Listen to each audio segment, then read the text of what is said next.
때 뭐뭐를 돕다라고 할 때요. 투부정사를 쓰거든요. 뭐뭐 하는 걸 돕다. 물론 help의 특성상 동사원형으로 쓰기도 합니다. 근데 이거와 마찬가지로 이 serve라는 단어도요. 투부정사를 써요. 아 물론 얘는 help처럼 동사원형을 쓰진 않습니다. 얘는 투부정사만 써요. 그러면 똑같이 뭐뭐 하도록 돕다라고 해서 알겠죠? 자 그럼 잘 봐봐 다시. 그럼 serving to enhance the richness of the content of the message 까지만 해석해보자면 그 메시지 내용의 풍부함을 강화하도록 도와주면서 이렇게 해석하면 되는 거야. 그래서 근데 어떤 메시지냐 대절이 나와 있죠. That is being passed across 이렇게 나와 있죠. 그래서 전달되고 있는 이렇게 되는 거야. 자 그래서 앞 내용과 이제 좀 더불어서 보자면 이게 뭔 말이냐면 첫 문장에 non-verbal communication 이렇게 나왔잖아. 비언어적 의사소통은 is not a substitute 대체물이 아니래요. for verbal communication. 그러니까 언어적 의사소통의 대체물이 아니다. rather 오히려 그것은 즉 비언어적 의사소통은 어떤 보충으로서 기능을 해야 된대요. 보충. 그러니까 얘를 주요로서 기능을 하면 안 된다는 거죠. 아니 내가 이렇게 수업을 하고 있는데 지금 제가 전달하는 거의 90%는 말로써 전달하는 거잖아요. 내가 말을 안 하고 전달이 안 되잖아. 내가 몸짓으로만 하면 안 되잖아요. 그렇죠? 그러니까 보조대로서 역할을 하는 거죠. 제가 하는 몸짓, 손짓, 뭐 발짓 이런 게 다 보조로서 역할을 하는 거죠. 그래서 여기서 보조를 하는 거는 왜, 뭐 어떤 측면에서 보조를 해주는 겁니까? 내가 말로써 전달하고 있는 이 내용을 더 풍부하게 해주고, 됐어요? 더 이제 좀 여러분께 전달이 잘 되게끔 일종의 강화를 해주는 이런 역할을 하고 있는 거죠. 그 얘기하는 거예요, 지금. 됐어요? 어쨌든 그냥 1번은 뭐다? 문제될 게 없다는 겁니다. 왜 문제될 게 없느냐? 문법적으로 말하자면 ing는 일단 도와주면서, 도움을 받으면서가 아니라 도와주면서 해석을 했죠. 그래서 문맥상 능동형이 맞고요. 뒤에 투부정사 이하가 목적어의 역할을 하고 있기 때문에 역시나 능동형을 써야 된다. 이렇게 정리할 수 있습니다. 근데 다시 한번 말하지만 여러분이 serve to 동사원형 이런 거를 알기가 어렵기 때문에 1번과 같은 문제는요. 해석으로 접근하는 게 더 좋습니다. 2번 볼게요. 자, where에 밑줄 쳐져 있는데 얘도 문제 의도가 명확합니다. 이 녀석의 문제 의도는요. where slash which slash 됐어요? 결국에 관계대명사와 관계부사를 비교하는 문제인데 아까 우리가 선택형 문제 37번에서 봤었던 이니치 문제와 위치, 이니치와 위치를 비교하는 문제 있죠. 그거랑 똑같은 거예요. 즉 앞부분은 볼 필요 없습니다. 여러분이 내가 정말 강조하는데 정말 경계해야 되는 게 앞에 상황 나왔네 또는 장소 나왔네 그럼 where 써야지 이러면 안 돼요. 이러면 안 돼. 그렇게 따지면 사람 아니니까 위치 써야지 이거랑 똑같은 거예요. 그러니까 우리가 관계사에 대해서 특히 관계부사와 관계대명사를 비교하는 문제는 앞은 전혀 중요하지 않습니다. 무조건 뒤를 보고 구별해야 돼요. 자 뒤를 봤을 때 speaking may be impossible or inappropriate 여기까지가 보어죠. 뒤에 완전한 문장 나왔네. 따라서 관계, 부사 문제될 거 없는 거죠. 이렇게 푸는 겁니다. 자, 그 다음에 넘어가서 3번 볼게요. 자, 3번은 좀 간단하게 풀 수 있는데요.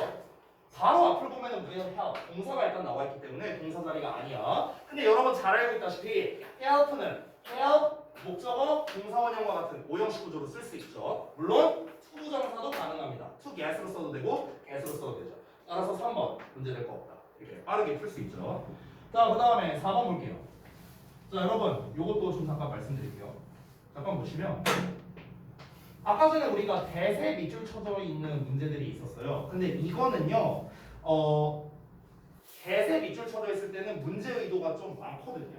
그러니까 우리가 알고 있는 뭐 데슬레 왓슬레 문제가 될 수도 있고요. 아니면 데슬레 위치슬레 문제가 될 수도 있고요. 아니면 데슬레 웨어슬레 문제가 될 수도 있고요. 되게 많아요. 이 문제 의도가 되게 많아.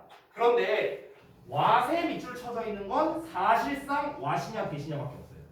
사실상. 그러니까 대세 밑줄이 쳐져 있을 때랑 왓에 밑줄이 쳐져 있을 때는 문제 의도가 좀 다를 수 있다는 겁니다. 다시 대세 밑줄 쳐져 있을 때는 이 대세 쓰임새가 맞는지 대세 자리가 맞는지를 검증하는 쪽으로 문제를 풀어야 돼. 근데 왓에 밑줄이 쳐져 있을 때는 어떻게 해라? 아 이거 왓된 문제구나. 이렇게 생각하면 편합니다. 간혹 가다가 what과 how를 비교하는 문제가 나오는 경우도 있어요. 종종. 근데 고등부 그것도 상위 학년으로 갈수록 what과 how를 비교하는 문제는 거의 안 나옵니다. 대부분은 what that이에요. 대부분. 자 그러면 우리 또 오랜만에 써보는데 what that 문제 푸는 법 제가 알려드렸었죠. 다시 한번 볼까요? 어떻게 해라? 일단 앞부분 구문 분석을 해서 완전한지 불완전한지를 따져보는데 완전하면 그냥 대시 정답이라고 했어요. 다시 한번 말하지만 앞문장이 완전하면 what은 절대 올 수 없습니다. 뒤에. 왜? 계속 말하는 완전한 문장은 수식어와 짝이라고 했죠. 근데 what절은요 무조건 명사절이야. 무조건. what이 뭐로 쓰이든 무조건 명사절이야. 따라서 앞이 완전하면 무조건 what은 정답이 안 됩니다. 그래서 대답이 되고요. 만약 불완전하면 어떻게 해라? 뒤를 구문분석해서 뒤가 완전하면 대시고요. 뒤가 불완전하면 what이다. 이렇게 풀라고 했습니다. 이게 풀이 과정이었어요. 자, 그러면 간단하게 보자면 what 앞에서 끊어봐. 구문분석 할 필요도 없어. 아니 비동사 나왔잖아. 동사 나오고 끝났잖아. 그럼 뭐가 빠졌어? 보호가 빠졌잖아요. 불완전한 문장이야. 앞이 불완전한 문장이야. 그럼 어디로 넘어가라? 뒤를 구문 분석해서 완전한지 불완전한지 이걸 따져보면 되겠죠. 뒤를 봤더니 이 주어 나왔고 offers 동사 나왔고 you 나왔고 the opportunity 나왔어요. 이거 뭡니까? 사형식이에요. 사형식. 됐어? 이렇게 생긴 거야. 일단 여기까지 완전하고요. 아직 문장 안 끝났으니까 더 봐야 됩니다. to express. 자, 투부정사 나왔고 투부정사의 목적어도 나와야겠죠? 그래서 emotions and attitudes 여기까지 목적어입니다. properly는 부사니까 신경 쓸 거 없어요. 그럼 어때요? 뒤에 사형식의 완전한 문장에 투부정사의 목적어까지 완전한 문장이 나왔습니다. 그럼 what이 아니라 as로 써야겠죠. 됐나요? 이렇게 문제를 풀 수 있습니다. 그래서 4번이 정답입니다. 자, 그 다음에 5번 볼게요. 5번 보시면 역시나 또 동사 관련 어법이니까 체크를 해볼 건데 앞에 결정적인 단서 but이 나왔습니다. 자, and나 but이나 or 나오면 병렬구조 문제다 라고 생각을 하시면 되죠. 자, 그럼 아까 전에 내가 병렬구조 문제 푸는 법 알려줬잖아. 가까이 있는. 일단 동사형을 한번 찾아볼게요. 여기에 동사형이 나와있고 또 동사형이 보면은 일단 substitute가 동사고요. 엄밀히 따지면 얘도 동사형이죠. 그렇죠? 너는 아시나? 그러면 얘들아 잘 봐봐.